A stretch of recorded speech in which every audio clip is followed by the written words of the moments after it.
Do you want to know how you can log into your ChatGPT account? If yes, then this video is for you. Hello and welcome to Tech AI. It's your host back again with yet another interesting tutorial video. In this video, I'm going to teach you how you can log into your account on ChatGPT. Open any browser on your PC, then search for ChatGPT. This page will open up. Go ahead and click Login.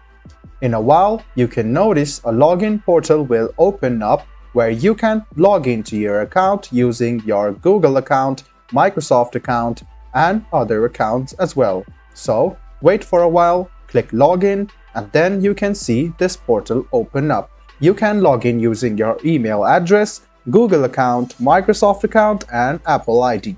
So, you can choose whichever is easy for you. Let's go ahead and click Continue with Google. After you click Continue with Google, choose your Google account, click Continue to sign in to OpenAI. After you click Continue, you can notice in a while that you have now signed in to your account in ChatGPT. I hope this video was helpful for you. If you still have any kind of confusion, please do mention us on the comment section down below. Like the video, subscribe to the channel, and do hit the bell button for more. Hope to see you in the next video as well.